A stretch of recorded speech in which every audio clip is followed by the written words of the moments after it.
ஜெர்மனியில் மோசடிக்காரர்களால் அனுப்பப்படும் போலி கடிதங்கள் குறித்து பெடரல் நெட்வொர்க் ஏஜென்சி மக்களை எச்சரித்துள்ளது.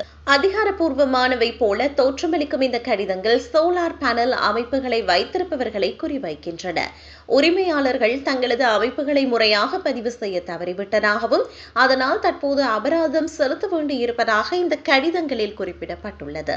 அத்துடன் சட்ட ரீதியான அச்சுறுத்தல்கள் மற்றும் குறுகிய காலக்கெடு போன்றவற்றை குறிப்பிட்டு மோசடிக்காரர்கள் மக்களை அச்சமூட்ட முயல்கின்றனர். இந்த போலி கடிதங்கள் பல எச்சரிக்கை அறிகுறிகளை நீங்கள் அவதானிக்கலாம். பொய்யான கிளை அலுவலகம், தவறான தொலைபேசி எண்கள் ஆகியவை இந்த கடிதத்தில் குறிப்பிடப்பட்டிருக்கும். மேலும் அதிகாரப்பூர்வ அரசாங்க மின்னஞ்சலுக்கு பதிலாக மெயில்.de வலைத்தள மின்னஞ்சல் ஒன்றும் அந்த கடிதத்தில் பயன்படுத்தப்பட்டிருக்கும்.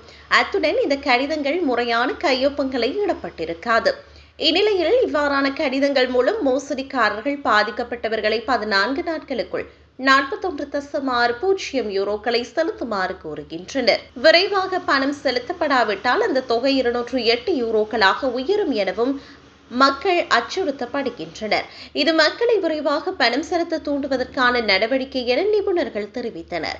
இந்நிலையில் இவ்வாறான போலி கடிதங்களை பெறும் மக்கள் அவற்றுக்கு பதிலளிக்கவோ அல்லது தனிப்பட்ட தகவல்களை பகிரவோ கூடாது என கேட்டுக்கொள்ளப்பட்டுள்ளது. ஏற்கனவே பணம் செலுத்தியவர்கள் அல்லது விவரங்களை பகிர்ந்தவர்கள் உடனடியாக போலீசாரை தொடர்பு கொள்ள வேண்டும். ஒரு கடிதம் உண்மையானதா என்பதில் சந்தேகம் உள்ளவர்கள் பெடரல் நெட்வொர்க் ஏஜென்சியை அதன் அதிகாரப்பூர்வ தொடர்பு இலக்கங்கள் மூலமாக மட்டுமே தொடர்பு கொள்ள வேண்டும். அத்துடன் உண்மையான பதிவு சரிபார்ப்புகள் அதிகாரப்பூர்வ அரசாங்க வலைத்தளங்கள் மற்றும் அலுவலகங்கள் மூலமாகவே கையாளப்படும் என்பதனை மக்கள் நினைவில் கொள்ள வேண்டும் என அறிவுறுத்தப்படுகிறது.